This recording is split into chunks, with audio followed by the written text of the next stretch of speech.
ఒక మహాకవి ఎలా పుడతాడో, కేవలం దేవుడి దయ ఉంటే సరిపోతుందా?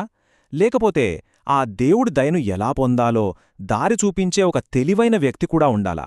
ఈరోజు మనం కాళిదాసు కథ వెనుక ఉన్న ఆ అద్భుతమైన శక్తి గురించి మాట్లాడుకుందాం. చాలా ఆసక్తికరంగా ఉంటుంది.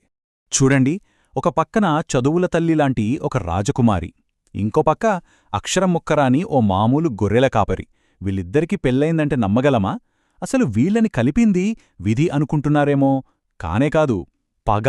కాని విచిత్రమేంటంటే ఆ పగే ఒక మహాకవి పుట్టుకకు కారణమైంది. అదెలా జరిగిందో చూద్దాం. అసలు కథంతా ఒక పగతో మొదలవుతుందన్నమాట. ఏమైందంటే ఒక గురువుగారు ఆ రాజకుమారి మీద పగబట్టారు, ఆమె తన్ని అవమానించిందని. దానికి ప్రతీకారంగా ఆమెకు ఒక నిరక్షరాస్యుడితో, అంటే చదువురానివాడితో పెళ్లి జరిపించేశాడు.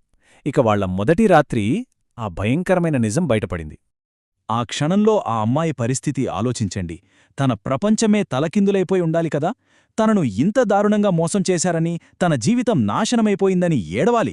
కాని ఆమె అలా చెయ్యలేదు, అస్సలు చెయ్యలేదు. దానికి బదులుగా ఆ నిరాశ నుంచే ఒక అద్భుతమైన ప్లాన్ వేసింది. ఆ ఒక్క ప్లాన్ కేవలం తన భర్త తలరాతనే కాదు, ఏకంగా సంస్కృత సాహిత్య చరిత్రనే మార్చేసింది.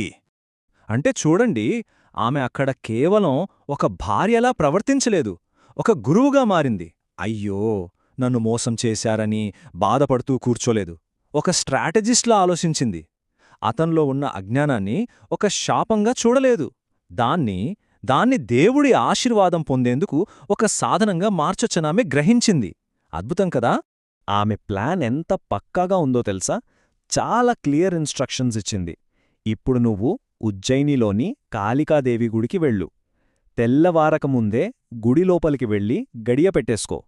అప్పుడు సాక్షాత్తు అమ్మవారే గుడిలోకి రావడానికొస్తుంది. కాని ఒక్క విషయం గుర్తుపెట్టుకో, ఆమె నీకు విద్యను ప్రసాదించేంతవరకు నువ్వు అస్సలు తలుపు తెరవకూడదు అని చెప్పింది. ఎంత ధైర్యం కావాలి చెప్పండి ఇలాంటి ప్లాన్ వేయడానికి? సరిగ్గా ఇక్కడే మనకా యువరాణి తెలివేంటో అర్థమవుతుంది. తన భర్తది ఒక రకమైన మొండితనమని ఆమెకు తెలుసు. మామూలుగా చూస్తే అదొక లోపం. కాని ఆమె దాన్ని అతని ప్లస్ పాయింట్గా మార్చాలనుకుంది. ఆ మొండి పట్టుదలనే తిరుగులేని విశ్వాసానికి పునాదిగా చూసింది. అవును, ఆ మొండితనాన్ని గనక సరైన దారిలో పెడితే సాక్షాత్తు దేవుడి ముందు కూడా వెనక్కి తగ్గని పట్టుదలగా మార్చొచ్చని ఆమె నమ్మింది. What a genius! సరే, ఆమె చెప్పినట్టే అంతా జరుగుతుంది. సీన్ కట్ చేస్తే ఉజ్జయిని కాళికాలయం. ఒకవైపు మొత్తం సృష్టిని శాసించే మహాశక్తి ఉంది, మరోవైపు అక్షరం రాని ఒక మామూలు మనిషి. వాళ్ళిద్దరి మధ్య ఒక మోసి ఉన్న తలుపు. ఏం జరగబోతోందో ఊహించండి. అనుకున్నట్టుగానే సరిగ్గా తెల్లవారుజామున కాళికామాత తన గుడికి వచ్చింది. కాని ఏంటిది? తన ఆలయం తలుపులే తనకోసం మూసి ఉన్నాయి. లోపల ఉన్నది ఎవరో కాదు, ఒక గొర్రెల కాపరి అని తెలుసుకుని తలుపు తీయి అని ఆజ్ఞాపించింది. ఒక్క క్షణం ఆలోచించండి.